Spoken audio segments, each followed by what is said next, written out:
This video is brought to you by Squarespace. From websites and online stores to marketing tools and analytics, Squarespace is the all-in-one platform to build a beautiful online presence and run your business. Check out Squarespace through the link in the description below. More on them in a bit.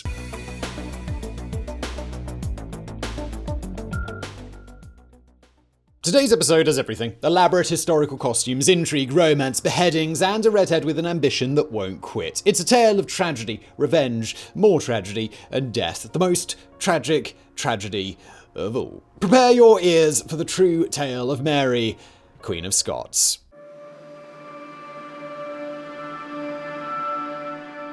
A quick primer on the history of the British Isles, for those who lacked the privilege of growing up there. The mid-1500s were a time of chaos and disruption, ruled over by a series of short-term monarchs whose vastly inconsistent policies did little to dissipate the bubbling reserves of public resentment that would, a scant century later, result in the English Civil War. Today's drama is set some 40-odd years after Martin Luther first got crossed with Catholicism, and 10 or so years after King Henry VIII started a religious schism in England just so he could get divorced. Later, Henry was succeeded by his daughter, Mary I, aka Bloody Mary, who attempted to forcibly return England to Catholic rule and mostly succeeded in just killing a lot of people in a 5-year reign. This reversal was itself reversed by Queen Elizabeth I after she ascended in 1558 and also started killing people. Meanwhile, in Scotland, James V was executing any Protestants that he felt got too uppity and played off Vatican fears about the Reformation in order to line his pockets. Henry had launched an invasion to try and encourage a break with the papal state, which somehow failed to persuade him. Despite his fun new church taxes, the Pope declared him a defender of the faith in 1537 to further strengthen his loyalty to the church. Despite all the good the Reformation was doing for both the English and Scottish societies, the weakening of a state theological monopoly is not without consequences, and the wedge between Catholics and Protestants deepened. It might be surprising for modern audiences to discover how much sway the Pope used to have over the global population of Catholics. These days, the harshest the Vatican gets is threatening to take away communion from Joe Biden, but back then the Pope would absolutely declare his flock free of obedience to any oligarchy declared illegitimate, as would happen to Queen Elizabeth in 1570. And on top of this starkly divided populace, controlling them was a motley array of inbred nobility who only seemed to know how to get ahead in life by intrigue and assassinations. In a political system where the Queen would have her ambitions checked by nobility hungry to win the crown themselves, these louts would prove to be a hindrance. It would be romantic to say that Mary's father, King James V, died because of a wound he received in battle or from the psychological toll of defeat. The actual truth of war is that the king probably drank water that someone else pooed in, and that's all it took. For every 1 soldier killed by enemy weapons, 4 died of diarrhea. This is true for almost every conflict up until the invention of machine guns and Pepto-Bismol. So, the king poops himself to death and his 6-day-old baby assumes the throne. That image will set the mood for all disasters to come. December the 8th, 1542, the day Mary's troubles began.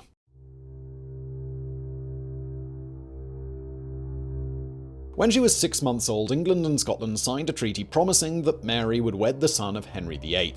This outraged the Catholic wing of the Scottish regents, who formed an army and marched her off to be raised in France. A marriage alliance was proposed between Mary and the Dauphin Francis, and the King of France accepted. He was also a child at the time, if anyone was worried. Henry wanted nothing more than to deny France a military foothold in the Isles, exactly the kind of foothold that Scotland provided. So, in response, England fought a war to force a marriage to a 6-month-old girl in a conflict known as the Rough Wooing. That's quite the name, not really much else to say there except for wow. Mary spent the next 13 years being raised in the French court, while Mary's mother ruled in her stead. She married the Prince of France at age 15, and after the death of King Henry II, served as Queen of both France and Scotland until Francis also died and passed the crown to his younger brother. That same year, Mary's mother also died, so having little else going for her in France, she headed home to take a second stab at queenery. Now 18 years old, she ascended to the Scottish throne in 15 1561. Because of her Catholic faith, she was regarded with suspicion by many Protestant groups, but history holds her as a fair leader who was moderate in matters of faith. Now, we could talk about revolutionary agricultural policies, or we could talk about sex, lies, and murder instead. Alright, we'll get back to today's video in just a moment, but first, here's a word from today's video sponsor, Squarespace. Now more than ever, people are getting creative with their time. They're reaching deep into the savings account to start that new crafts business or launch that blog so they can share their opinions with their friends. Just make sure they're not annoying opinions. The world is yours, and Squarespace is the platform to use when you're ready to get started on the next web project that you've been thinking about. You're looking to get in and out quick without thinking too much about what your website should look like. Bam! Use one of their quick, beautiful templates to make a website that's fresh and for you. Or maybe you're more of a hands-on person. You've got lots of opinions and ideas about what exactly your site should look like. Squarespace gives you all the customization options you could ever want with no updates, no patches, no technical BS to worry about. Once you're done setting up your website, tinkering with the design if you're so inclined, or maybe just messing around with the colors, there are a ton of extra features that Squarespace provides so that your website can thrive. Email campaigns, patronage portals, social integrations, member-only areas, analytics, commercial options, 24/7 customer support, everything you could ever want, all in one place. So when you're ready to get started on the next web project of yours, big or small, if it involves a website, it's got to be with Squarespace. Right now, you can go to squarespace.com for a free trial, and when you're ready to launch your new site, go to squarespace.com/biographics to save 10% off your first purchase of a website or a domain. And now back to today's video.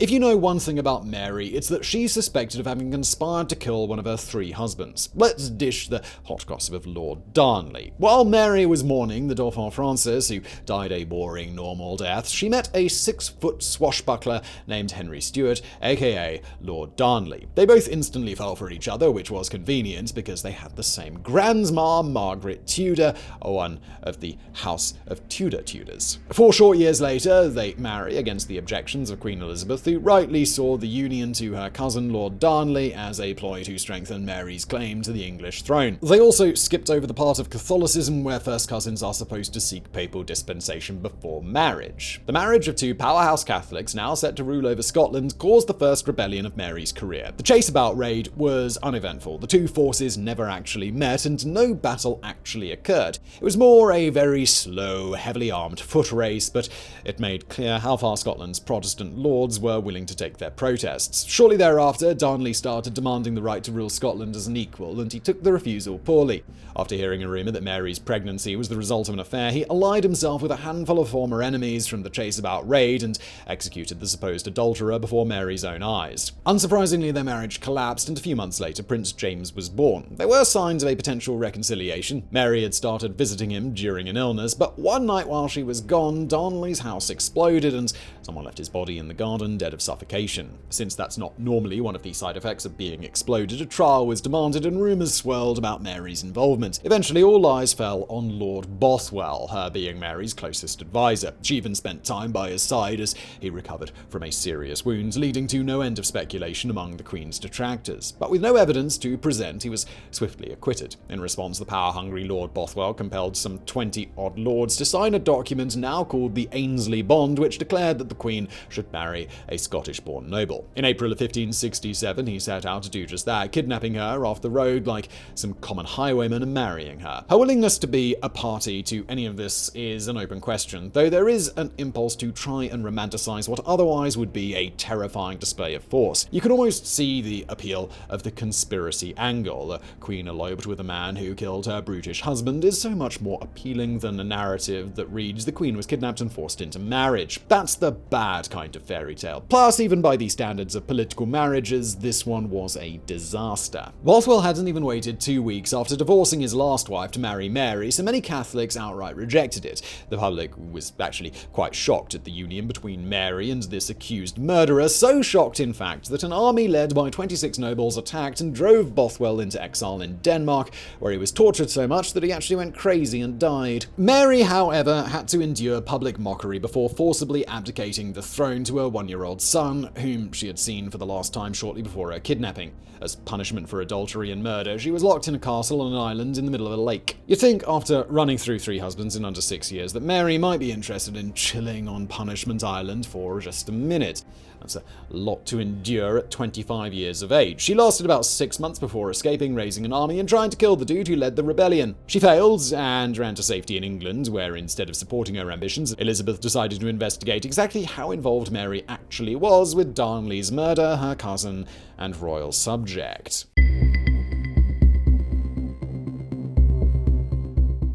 Presented as evidence of Mary's role in the Darnley conspiracy was a bag of 8 letters and a handful of sonnets written by Mary to the Earl of Bothwell, which allegedly proved her active role in organising the murder. Mary and her team were denied the right to counter-examine the evidence, and since the originals were destroyed a decade later by Mary's son, historians will never be able to conclusively answer the question of their authenticity. Or are they forgeries, proof of a conspiracy? We will never know. For Elizabeth, these letters were enough to justify a policy of containment. While Mary's supporters fought a civil war against the regent who usurped her, the Queen in exile was confined to the estate of the Earl of Shrewsbury and held under close watch. In this case, close watch meant her own private castle, along with over a dozen staff and 30 carts of sumptuous decorations. Crime pays, apparently, when you're a queen. Now, with her first 26 years being one long expanse of death and conflict, maybe she would be interested in cooling her heels. A considerable portion of Catholic England believed Mary had a valid claim to the throne, and she clearly agreed with them. And with so many back in Scotland still fighting for her, she saw this as an opportunity to grab 2 crowns. So no, there would be no cooling of heels. You'd think that a political prisoner wouldn't have an especially active social life, but you would be mistaken. She held enough dances and parties that it was expected one of them would be the cover for an escape attempt. As dramatic as that would have been, sadly, none of her escape plans succeeded in freeing her from the grasp of English nobility. Despite her failing health, she was involved in a large number of schemes during her imprisonment. At one point, a pope even endorsed a marriage plot as a pretext for a Spanish invasion of England. So often did the English discover plots to murder Elizabeth that a number of laws were passed to prevent anyone from benefiting too much from her untimely death. In 1584, rendered lame with rheumatism, she proposed an alliance with her teenage son James, who had started ruling on his own just a few years earlier. In exchange for her former retirement and a promise to cease her plotting, she requested to end her imprisonment. Despite initial interest, both James and Elizabeth rejected her terms and formed an alliance of their own.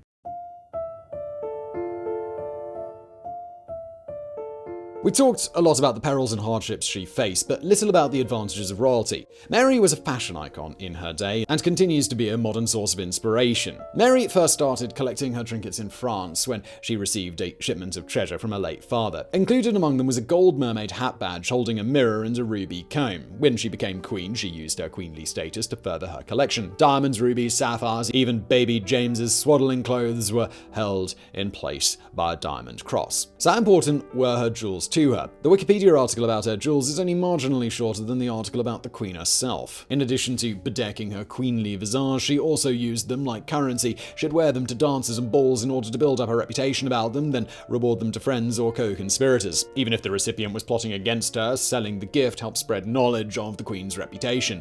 When she had to flee to Scotland, the chests of treasure she left behind were seized by her supporters and used to further the war effort. Clothing was incredibly important in this period of history because it instantly revealed your social role and political allegiances. Castle staff dressed in their lord's finery because he was the lord and to gloat their status over the peasants dying in the fields. There were no second-hand shops where a peasant could buy a second-hand bard's uniform. Mary had to comport herself as if she was God's chosen representative on earth because to a lot of people she literally was. She couldn't flounce around in pajamas like a work-from-home slob, or no one would have died for her. All the lace, the pearls, the huge frilly neck, whatever, all served some kind of purpose, broadcasting her power and status, even though she was essentially under house arrest.